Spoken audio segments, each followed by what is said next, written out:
You know that moment when you realize your husband gambled away your savings and you're standing there like a complete idiot, wondering how the hell you missed all the signs? Yeah, that was me 3 months ago, and spoiler alert, I won the lottery and left him broke, but we'll get to that delicious part later. Let me paint you a picture of how spectacularly my world imploded on a Tuesday morning in March. I'm sitting at my kitchen table, laptop open, trying to figure out why our joint savings account looked like it had been hit by a financial tornado. The numbers on the screen weren't making sense, and I mean that literally. My brain kept refusing to process what I was seeing. $47,000. Gone. Just gone. 3 years of scrimping and saving for our dream house down payment. 3 years of me bringing bag lunches to work while my coworkers grabbed overpriced salads. 3 years of saying no to girls' trips, new clothes, hell, even decent coffee. All of it evaporated like morning mist. My hands started shaking first. That's always how my body betrays me when shit hits the fan. Then came the nausea, that sick churning in my stomach that makes you feel like you're on a boat in rough seas. The kitchen suddenly felt too bright, too loud, too everything. Even the hum of the refrigerator sounded like it was mocking me. I called the bank because surely this was some kind of mistake. Surely someone had hacked our account or there was some clerical error. The customer service rep's voice was professionally sympathetic as she walked me through the transaction history. Withdrawal after withdrawal, all authorized with my husband's debit card and PIN. All at the same location, Silver Creek Casino. The name hit me like a physical blow. I'd driven past that place 100 times, never giving it a second thought. It was one of those gaudy establishments with too many neon lights and promises of easy money. The kind of place I always figured was for desperate people and tourists with more money than sense. Turns out it was also for my husband of 8 years. I sat there staring at the transaction list, watching dates and amounts blur together through tears I didn't realize I was crying. The pattern was clear once I knew what I was looking at. It started small, $50 here, $100 there. Amounts that wouldn't trigger any red flags in our budget. But like any addiction, it grew. By the end, he was pulling out $2,000 at a time. The last withdrawal was dated 2 days ago. 2 fucking days ago, and he'd been walking around the house like nothing was wrong. Kissing me goodbye in the mornings, asking about my day over dinner, making plans for the weekend, all while knowing he'd essentially stolen our future. I tried calling him, but my fingers kept hitting the wrong numbers. When I finally got through to his work phone, hearing his voice, so normal, so casual, made my stomach lurch all over again. He was talking about some meeting with his boss, completely oblivious to the fact that I'd just discovered his secret life as a gambling addict. I hung up without saying a word. The worst part wasn't even the money, though God knows that hurt enough. It was the lies. The elaborate, calculated lies he'd been telling for months. When I'd asked about our savings balance a few weeks ago, he'd brushed me off with some bullshit about market fluctuations affecting our interest rates. When I'd suggested we move some money to a higher yield account, he'd convinced me we should wait until after his next promotion. Every conversation we'd had about our future house had been built on a foundation of pure deception. He'd sat there discussing floor plans and neighborhoods, knowing damn well we couldn't afford a cardboard box, let alone a down payment. He'd let me browse real estate websites and bookmark properties like some kind of twisted torture. The rage that followed the initial shock was unlike anything I'd ever experienced. It started as a low simmer in my chest and built into something that felt like it might actually consume me from the inside out. I found myself pacing the kitchen, muttering strings of profanity that would make a sailor blush. I wanted to break things. Specifically, I wanted to break his things. That stupid golf club collection he'd spent way too much money on. His precious vintage record player that he treated like a holy relic. But underneath the anger was something worse. Humiliation. I'm a smart woman. I have a degree in accounting, for Christ's sake. I balance books for a living. How the hell had I been so completely blind to what was happening in my own marriage? I started thinking about all the little things that made sense now. The way he'd started volunteering to handle more of the household finances. His sudden interest in checking the mail before I got home. The nights he'd come home late, claiming he'd been working overtime or grabbing drinks with colleagues. The subtle shift in his mood over the past few months, more irritable, more distant, more defensive about stupid little things. I'd attributed it all to work stress. He'd been talking about downsizing at his company, and I'd assumed he was just worried about job security. What a fucking joke. He wasn't stressed about losing his job. He was stressed about hiding his gambling addiction from his wife. The house felt different that afternoon. Every room seemed to hold new secrets, new questions. I found myself looking at everything with suspicious eyes. Had he stolen money from other accounts? Were there credit cards I didn't know about? What else had he been lying about? I spent the rest of the day playing detective in my own home. I checked every account, every statement, every piece of mail. I logged into his credit report and nearly had a heart attack when I saw 2 new credit cards I'd never heard of. Both maxed out, both with cash advance fees that told their own story. By evening, I'd uncovered the full scope of his betrayal. It wasn't just the savings. He'd managed to accumulate over $30,000 in credit card debt, all of it gambling-related. He'd been using cash advances to fund his casino visits, then using our joint checking account to make minimum payments. The entire house of cards was about to collapse, and I'd been completely oblivious. When he walked through the door that night, acting like it was just another normal Tuesday, I wanted to scream. Instead, I sat at the kitchen table with printouts of bank statements spread in front of me like evidence at a crime scene. I watched him hang up his coat, loosen his tie, and ask about dinner plans. The casual normalcy of it all made my skin crawl. He saw the papers before I said a word. I watched his face cycle through confusion, recognition, and finally, resignation. For a split second, I almost felt sorry for him. Almost. Then I remembered the $77,000 total damage, and the sympathy evaporated. His explanations were pathetic. He'd been trying to win back what he'd lost. He'd been going through a rough patch, and gambling helped him relax. He'd been planning to tell me once he figured out how to fix it. Classic addict bullshit, one excuse after another, each one more insulting than the last. I didn't yell. I didn't cry. I just sat there and let him talk himself into a deeper hole. Every word that came out of his mouth was another nail in the coffin of our marriage. He was still lying. I could see it in his eyes, hear it in the way he carefully chose his words. Even caught red-handed, he couldn't bring himself to tell me the complete truth. That night, I lay in bed next to him, listening to him breathe, and felt like I was sleeping next to a stranger. 8 years of marriage, and I'd never really known him at all. The man I'd fallen in love with, the man I'd trusted with my heart and my future, was a fiction. A carefully constructed persona designed to hide the fact that he was selfish, reckless, and fundamentally dishonest. I didn't sleep that night. Instead, I stared at the ceiling and felt something cold and hard settling in my chest. The grief was still there, the anger was still there, but underneath it all was a new feeling, determination. He'd taken everything from me, our savings, our future, our trust. But he'd also given me something he didn't realize: clarity. I knew exactly what I had to do. The next morning, I woke up with the kind of crystal-clear focus that only comes after your world has been completely shattered and rebuilt overnight. You know that feeling when you've been walking around in a fog for months and suddenly everything comes into sharp focus? That was me, sitting at my kitchen table at 6 a.m., making lists like my life depended on it, because in a way it did. First list, assets. What did we actually have left? The house. Thank God it was in both our names, but we still owed $180,000 on the mortgage. My 401k, which he couldn't touch. His 401k, which was probably smaller than I thought if he'd been borrowing against it. Our cars, both paid off, both worth maybe $25,000 combined. A few pieces of decent furniture. That was it. That was what 8 years of marriage had left us with, thanks to his fucking gambling addiction. Second list, debts. This one was uglier. The credit cards he'd maxed out. The mortgage. A car loan I'd forgotten about on his truck. Some store credit cards I'd never heard of. When I added it all up, we were looking at over $200,000 in debt. My stomach dropped every time I looked at that number. Third list, options. This was the shortest list, and it was depressing as hell. Divorce, obviously. But even that was complicated. In our state, divorce meant splitting assets and debts equally.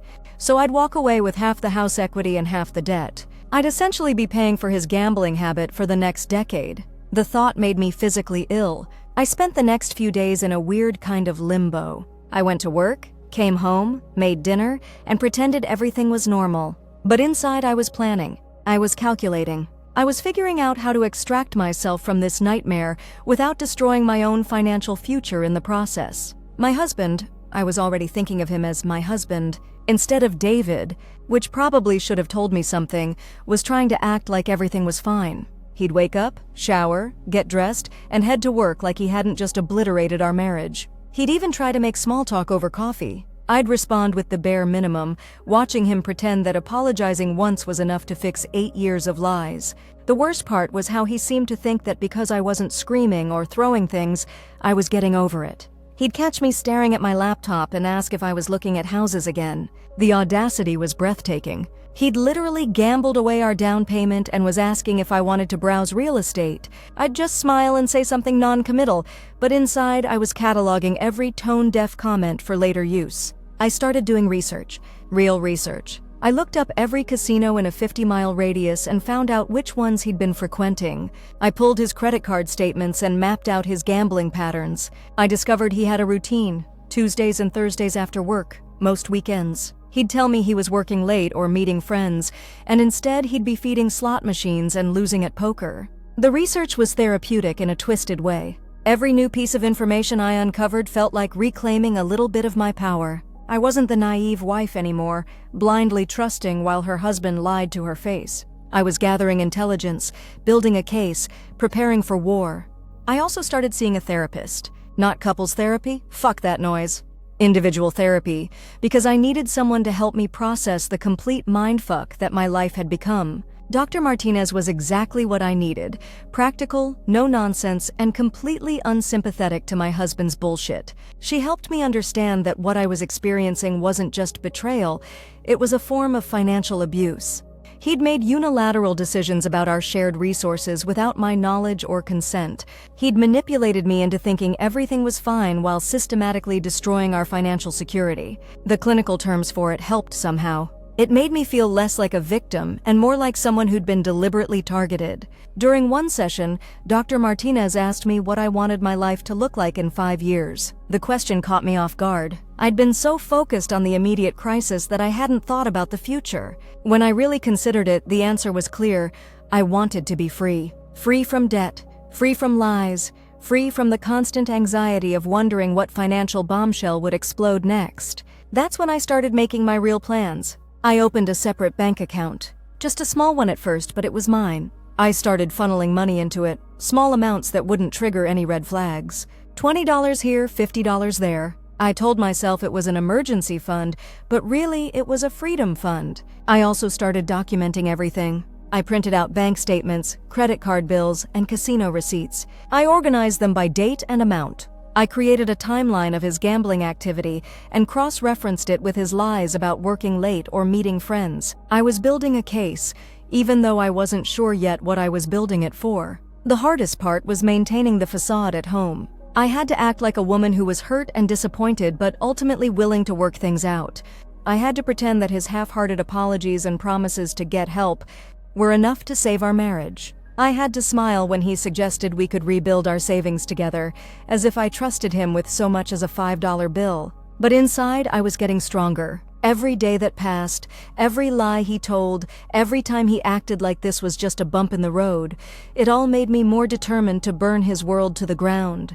3 weeks after I discovered the gambling, something interesting happened. I was at the grocery store buying the cheap coffee because we couldn't afford the good stuff anymore when I decided to buy a lottery ticket. I never bought lottery tickets. I'd always thought they were a waste of money, a tax on people who were bad at math. But something about that day, maybe it was the bitter irony of being broke because of my husband's gambling while standing in line to gamble myself, made me pull out $2 for a Powerball ticket. I didn't check the numbers right away.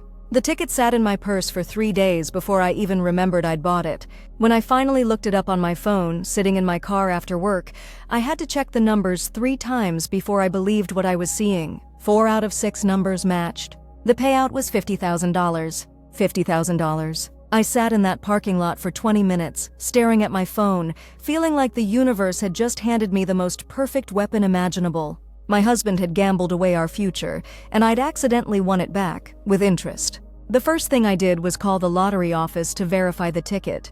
The second thing I did was drive to a different bank, one we'd never used, and open a new account. The third thing I did was claim the prize and deposit every penny into that new account. After taxes, I was looking at about $37,000 in completely secret money. That night, I lay in bed next to my husband and felt like I was glowing with secret power. He had no idea that while he'd been systematically destroying our financial security, I'd just accidentally acquired the means to escape him completely. The irony was so perfect it almost felt like divine intervention. I didn't tell him about the lottery win, obviously. Instead, I started planning phase 2 of my extraction strategy. The money gave me options I hadn't had before. I could afford to hire a really good divorce lawyer. I could afford to move out and pay deposits on a new apartment. I could afford to start over on my own terms. But more importantly, I could afford to be patient. I didn't have to rush into anything. I could take my time, plan carefully, and make sure that when I finally revealed my hand, it would be devastating. I spent the next month becoming the world's most dedicated investigator. I traced every transaction, documented every lie, and built a timeline that would make prosecutors jealous. I discovered that his gambling habit went back further than I'd initially thought, almost 2 years. I found evidence of loans I'd never heard of, credit cards he'd hidden from me, and even a few instances where he'd borrowed money from his 401k without telling me. The total damage was worse than I'd calculated. We were looking at close to $250,000 in debt when everything was accounted for. $250,000 that I'd had no part in accumulating and no knowledge of until it was too late. But I also discovered something else: leverage. Because my name was on some of the accounts, I had legal standing to contest certain transactions. Because he'd forged my signature on a few documents, I had evidence of fraud. Because he'd used joint assets to fund his gambling, I had grounds for a very favorable divorce settlement. I started meeting with lawyers. Not the cheap ones who advertised on bus benches, but the serious ones who charged $400 an hour and had reputations for being absolutely ruthless. I interviewed 5 different attorneys before I found the right one. Patricia Hendricks, a woman who'd built her career on complex financial divorces and had zero tolerance for gambling addicts who tried to screw over their spouses.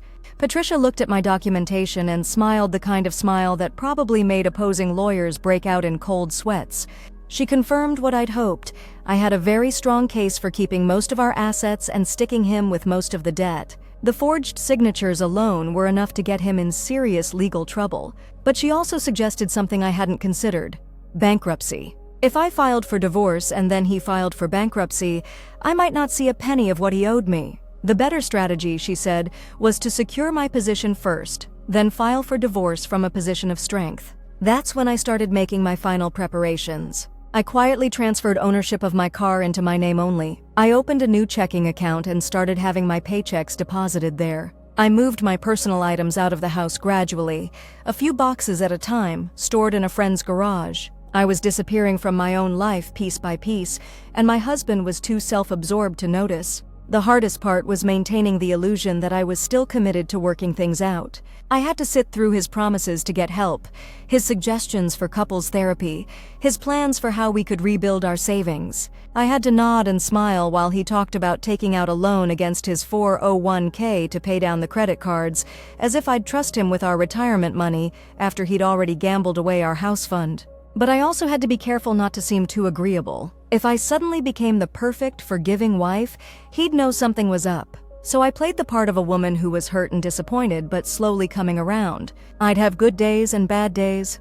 I'd sometimes bring up the gambling and get emotional, then apologize and say I was trying to move past it. I was basically acting like a woman who was genuinely trying to save her marriage, when in reality I was planning to torch it from orbit. The performance was exhausting, but it was also empowering. For the first time in months, I felt like I had agency.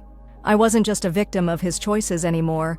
I was an active participant in my own rescue. 2 months after discovering the gambling, I was ready to execute my plan. I had $37,000 in secret lottery money, a team of lawyers who scared opposing counsel, and enough documented evidence to bury my husband in court. I had a new apartment lined up, a storage unit full of my belongings, and a best friend who'd agreed to help me move everything in a single day.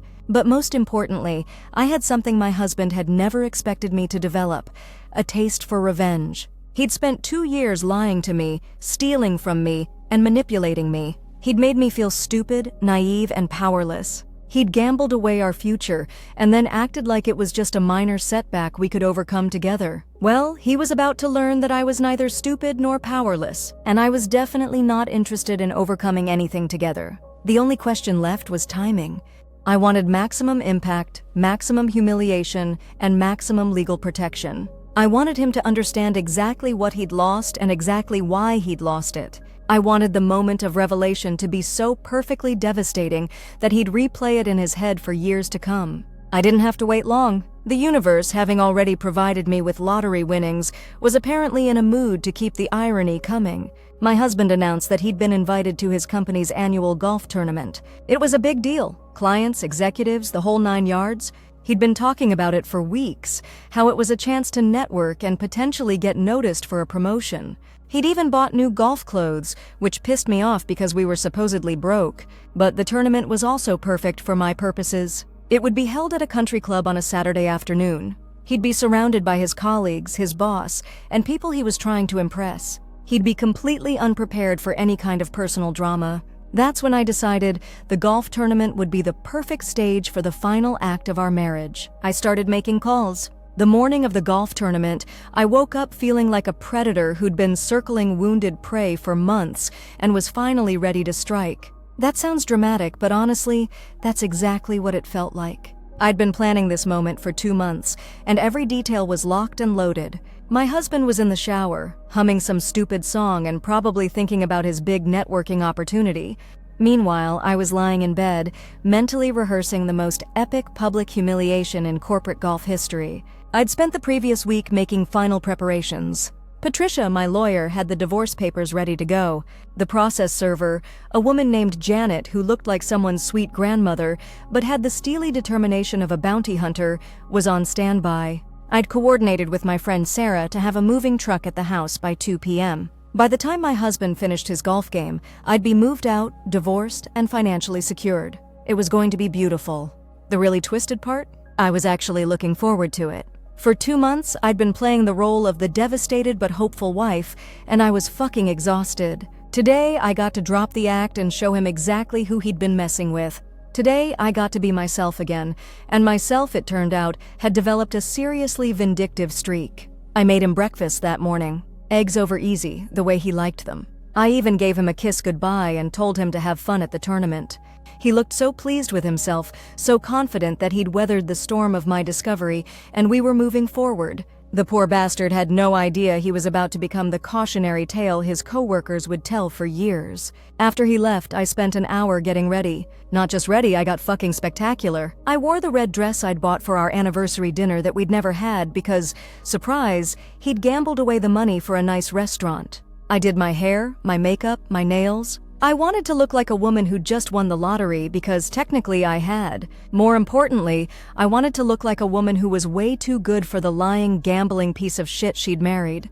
The golf tournament was at Riverside Country Club, one of those places that reeked of old money and exclusivity. Under normal circumstances, I'd have been intimidated. But today, I felt like I belonged there more than my husband did. After all, I was the one with the secret bank account full of lottery money. I was the one who'd been smart enough to build an escape plan. I was the one who'd figured out how to turn his betrayal into my liberation. I arrived at the club at 1:30 p.m., just as the tournament was reaching its peak. The parking lot was full of expensive cars, and I could hear the distant sound of golf clubs hitting balls and men congratulating each other on their shots. It was the perfect setting for what was about to happen. I sat in my car for a few minutes, watching golfers in their ridiculous outfits wandering around the course, and felt a calm certainty settle over me. This was really happening. After 2 months of planning and preparing, I was finally going to get my revenge. I checked my phone.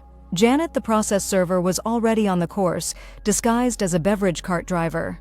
She'd been doing this for 15 years and had served papers at weddings, birthday parties, and corporate events. A golf tournament was apparently routine for her. Patricia was at her office, ready to file the divorce papers the moment Janet confirmed service. Sarah was at my house with the moving truck, probably already loading my furniture. Everything was in motion. The first part of my plan was simple. I needed to locate my husband and confirm he was playing with his boss and the company's biggest clients, just like he'd told me. If the audience wasn't right, I'd abort and find another opportunity. But as I walked through the club's main building toward the course, I could hear his voice coming from the bar area. He was holding court with a group of men in golf attire, probably telling them some bullshit story about his latest sales numbers or his golf handicap. I positioned myself where I could see but not be seen. There he was, my husband of 8 years, laughing and drinking beer with his colleagues like he didn't have a care in the world. Like he hadn't spent the last 2 years systematically destroying our marriage with lies and financial betrayal. Like he hadn't put us $250,000 in debt to feed his gambling addiction. The sight of him looking so relaxed and confident made my blood boil all over again. But it also made me smile, because he was about to learn that actions have consequences, and his consequences were about to be very, very public. I recognized some of the men he was with from company parties. His boss, Mr. Peterson, was there, a stern-looking man in his 50s who'd always struck me as someone who valued integrity and reliability. There were 2 other men I didn't recognize, but based on their expensive clothes and confident demeanor, they were probably the clients my husband had been hoping to impress. Perfect. The bigger the audience, the better the show. I walked back to my car and called Janet. He's at the bar with his boss and 2 clients. I told her, "The audience is perfect. Are you ready?" "Honey, I've been ready for an hour," she said in her sweet grandmother voice. "I'll give you 5 minutes to get into position, then I'm making my approach." 5 minutes. I had 5 minutes to find the perfect vantage point for watching my husband's world implode. I chose a spot on the club's outdoor terrace, where I could see the bar area through large windows. I ordered a glass of wine, because if I was going to watch my marriage end, I might as well do it in style, and settled in to enjoy the show. At exactly 2:15 p.m., Janet appeared. She was wearing a country club uniform and carrying a tray of drinks, looking every inch the harmless beverage server. She walked straight up to my husband's group and asked if anyone needed a refill. They all looked up at her with the casual dismissal that wealthy men reserve for service staff. My husband even waved her off without really looking at her. That's when Janet dropped the bomb. "David Morrison?" she said, her voice carrying just far enough for his companions to hear. "I have some documents for you." I watched my husband's face cycle through confusion, recognition, and panic in the span of about 3 seconds. He clearly had no idea what was happening, but he knew it wasn't good. The other men looked curious but not alarmed yet. "I'm sorry, what?" my husband said, trying to maintain his composure in front of his colleagues. "Divorce papers?" Janet said cheerfully, pulling an official-looking envelope from her tray. "You've been served." The silence that followed was absolutely beautiful. I wished I could have recorded it. 4 grown men, all successful business types, staring at each other like they'd never seen divorce papers before. My husband's face went through several shades of red before settling on a sickly pale color that made him look like he was about to throw up. "There must be some mistake," he said, his voice cracking slightly. We're not." "No mistake," Janet said, handing him the envelope. "Your wife's attorney was very specific about the time and location. She wanted to make sure you were with your colleagues when you received these. And that's when I saw it, the exact moment my husband realized he'd been played. His eyes widened, his mouth opened slightly, and he looked around like he was searching for an escape route. But there was nowhere to go. His boss and clients were staring at him, waiting for an explanation. Other golfers at nearby tables had started to notice the commotion. The whole situation was spiraling out of his control, and there wasn't a damn thing he could do about it. "David," his boss said carefully, "what's going on here?" My husband looked at the envelope in his hands like it might explode. He stopped, started again. "This is obviously some kind of misunderstanding. My wife and I are working through some issues, but we're not getting divorced. Actually, Janet interrupted, "Your wife was very clear about the grounds for divorce. Gambling addiction, financial deception, and fraudulent use of marital assets. She wanted me to mention that she's documented everything, including the forged signatures on loan applications." The word fraudulent hit the group like a physical blow. I could see my husband's boss processing this information, probably wondering what kind of liability he'd just inherited. The clients were looking at each other with the expression of people who'd just realized they were at the wrong party. But Janet wasn't done, because Janet was a professional, and I'd paid her to be thorough. "Oh, and she wanted me to tell you that she won the lottery," Janet continued conversationally. $50,000. "She's using the money to pay for the divorce and start her new life." She said, and I quote, "At least one of us knows how to gamble responsibly." That's when my husband completely lost it. He started yelling about how this was all a misunderstanding, how I was being vindictive, how he'd been getting help for his gambling problem. He was making a scene that would be talked about at the country club for years to come. Other golfers were openly staring now. Someone was probably filming it on their phone. His boss stood up, clearly uncomfortable with the direction this was heading. "David, I think you need to handle this family matter privately. Maybe you should go home." No, no, no, my husband said, desperation creeping into his voice. This is all a big misunderstanding. My wife is upset about some financial decisions I made, but we're working it out. This is just her way of getting attention. Financial decisions? One of the clients asked. What kind of financial decisions? And that's when my husband realized he'd just stepped into an even deeper hole. He couldn't explain the financial decisions without admitting to the gambling. He couldn't deny the gambling without contradicting what Janet had just told everyone. He was trapped, and everyone at the table could see it. I think, his boss said slowly, that you should take some time off to handle your personal situation. We can discuss your employment status when you've resolved these issues. Employment status. The words hung in the air like a death sentence. My husband's face went from pale to gray. He was not only getting divorced, he was about to lose his job. The networking opportunity he'd been so excited about had just become his professional funeral. I finished my wine and stood up. It was time for the final act. I walked into the bar area, my heels clicking on the polished floor, and approached the table where my husband was still sitting with his mouth open like a landed fish. "Hello, David," I said, my voice steady and calm. "I see you got my message." Every eye in the bar turned to me. I could feel the weight of their attention, but instead of being intimidated, I felt powerful. These were the people my husband had been trying to impress, and now they were all looking at me like I was the most interesting thing that had happened to them all year. "Lisa," my husband said, his voice barely a whisper. "What are you doing here?" "I'm here to make sure you understand the situation," I said, loud enough for everyone to hear. "For the past 2 months, I've been documenting every lie you've told me, every dollar you've stolen from our joint accounts, and every signature you've forged on financial documents. I've been building a case against you that would make prosecutors jealous." I could see his colleagues processing this information. The word forged was doing a lot of heavy lifting in that sentence, and I could practically see them calculating the legal and professional implications. "You've been lying to me for 2 years," I continued. "You've been gambling away our future while telling me everything was fine. You've been using our shared resources to fund your addiction while making me feel guilty for wanting to spend money on groceries. You've been manipulating me into thinking I was the problem, that I was being unreasonable for wanting financial transparency in our marriage." My husband started to say something, but I held up my hand. "I'm not finished," I said. "You see, while you were busy destroying our financial security, I accidentally won the lottery. $50,000, and instead of telling you about it, instead of using it to pay down the debts you'd secretly accumulated, I used it to hire the best divorce attorney in the city. I used it to plan my escape from this marriage. I used it to make sure that when this moment came, you'd be left with nothing." The silence in the bar was deafening. Even the bartender had stopped what he was doing to listen. I could see other patrons pulling out their phones, probably posting about the drama on social media. My husband's humiliation was about to go viral. "The beautiful thing about gambling addiction," I said, my voice getting stronger, "is that it's a documented mental health condition, which means that every financial decision you made while in the grip of that addiction can be legally challenged. Every forged signature, every secret loan, every dollar you took from our joint accounts, all of it can be traced back to your addiction, which means none of it was legally valid." I could see my husband's boss taking notes on his phone.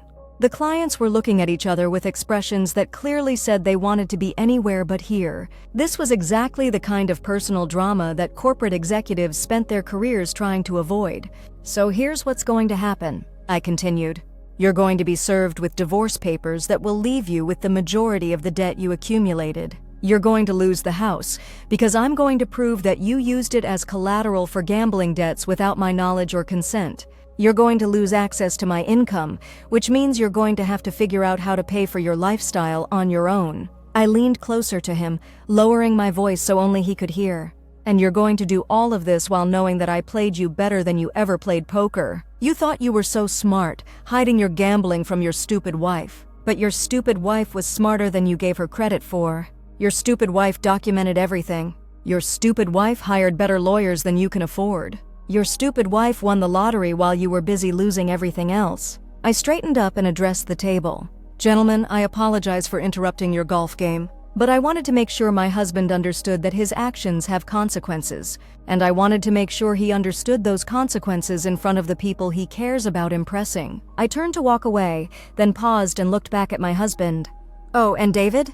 I'm moving out today. The locks will be changed by the time you get home. Your clothes and golf clubs are in boxes on the front porch. Everything else belongs to me now. The walk back to my car was the longest and most satisfying walk of my life. I could hear the murmur of voices behind me, probably my husband trying to do damage control with his colleagues, but it was too late for that. The damage was done, and it was catastrophic. As I drove away from the country club, I felt something I hadn't experienced in months: pure, unadulterated joy. Not the kind of happiness that comes from good news or pleasant surprises, but the deep, soul-level satisfaction that comes from a job well done. I'd taken the worst betrayal of my life and turned it into the most perfect revenge I could have imagined. My phone started ringing almost immediately. It was Sarah calling from the house. "Holy shit, Lisa," she said when I answered. "You actually did it. I just watched your husband's car pull up, and he's sitting in the driveway staring at the boxes on the porch. He looks like someone just ran over his dog." "How's the move going?" I asked, trying to keep the glee out of my voice. "Almost done. The movers said they've never seen someone pack their entire life so efficiently. It's like you've been planning this for months." "I have been planning this for months," I said.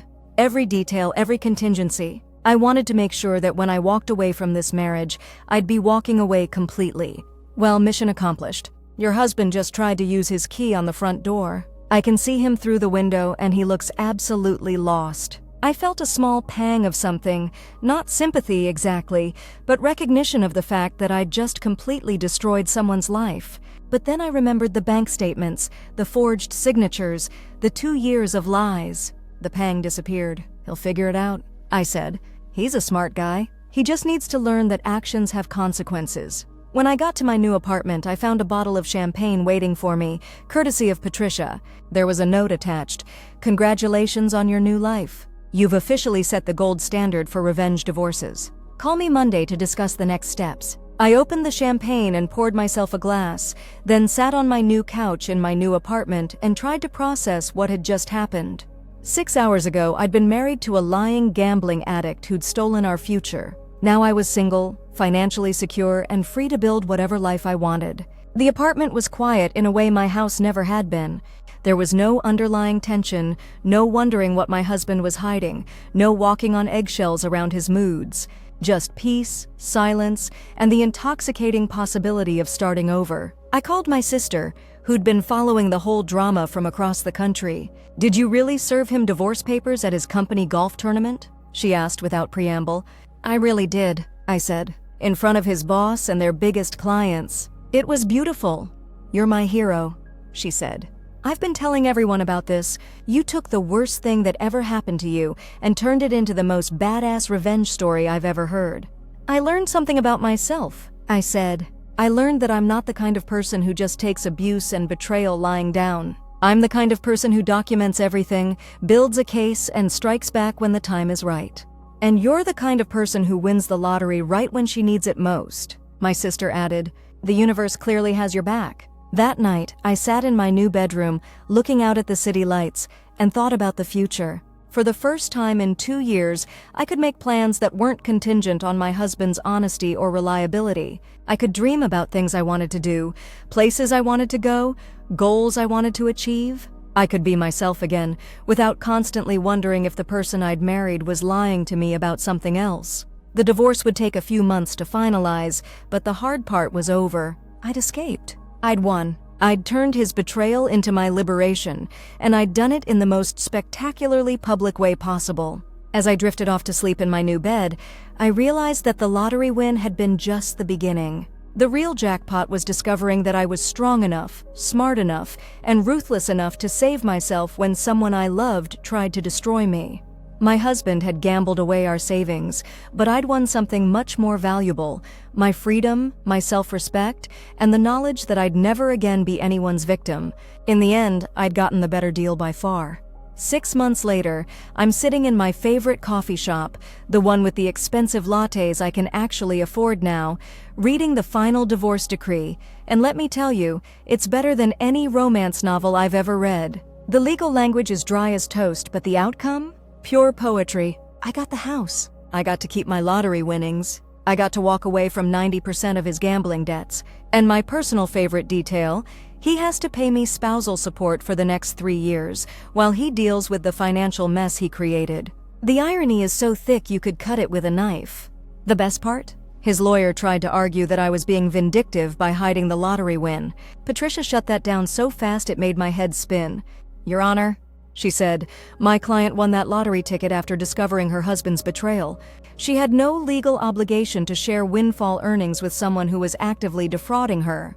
The judge agreed. Apparently, secret lottery winnings don't count as marital assets when your spouse is busy committing financial fraud. I found out later that my ex-husband, had to move back in with his parents. A 35-year-old man, living in his childhood bedroom, trying to explain to his mother why his marriage imploded so spectacularly. I'm not proud of how much satisfaction that gave me, but I'm not ashamed of it either. He'd made his choices, and now he was living with the consequences. The whole thing became legendary at his company. Patricia told me that Mr. Peterson had called her office a week after the golf tournament, wanting to know if there were any legal implications for the business. Apparently, my ex-husband had been using his corporate credit card for some of his gambling expenses, claiming they were client entertainment costs. The company fired him 2 weeks later, so he lost his wife, his house, his financial security, and his job all in the span of a month. Like I said, actions have consequences.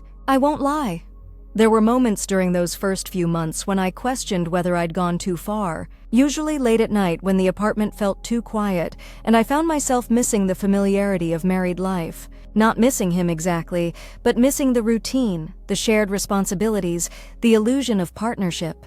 But then I'd remember the bank statements, the forged signatures, the 2 years of lies, and the regret would evaporate. Dr. Martinez helped me work through the guilt. "You didn't destroy his life," she reminded me during one of our sessions. "He destroyed his own life. You just refused to let him destroy yours in the process." She was right, of course. I'd given him opportunity after opportunity to come clean, to get help, to be honest with me. He'd chosen deception every single time. The strangest part was how quickly I adapted to being alone. I'd been married for 8 years, and I'd expected the transition to single life to be traumatic. Instead, it was liberating. I could eat what I wanted, watch what I wanted, spend money without having to justify every purchase. I could make plans without wondering if my husband was lying about his whereabouts. I could sleep peacefully without worrying about what financial bombshell would explode next. I started traveling, something I'd always wanted to do but never could afford when we were supposedly saving for a house. I went to Italy, spent a week in Paris, took a road trip through the Southwest. I used some of the lottery money, but mostly I was just amazed at how much disposable income I had when I wasn't subsidizing someone else's addiction. The funniest thing was how my friends reacted to the whole story. Some of them thought I was a badass. Others thought I was ruthless. A few worried that I'd become bitter or vindictive. But the truth is, I felt lighter than I had in years. All the anxiety, all the constant vigilance, all the walking on eggshells around my husband's moods, it was gone. I could just be myself again. About 4 months post-divorce, I ran into him at the grocery store. It was inevitable in a town this size, but I still wasn't prepared for it. He looked terrible, like he'd aged 5 years in 6 months. He was buying the cheap coffee, the store-brand everything, clearly struggling financially. Part of me felt bad for him. A much larger part of me remembered that he'd done this to himself. "Lisa," he said, his voice uncertain. "How are you doing?" "I'm doing great," I said and meant it. "How are you?" He shrugged, looking uncomfortable. "I'm working on things. I'm in therapy now. For the gambling." "That's good," I said because it was. "I'm glad you're getting help."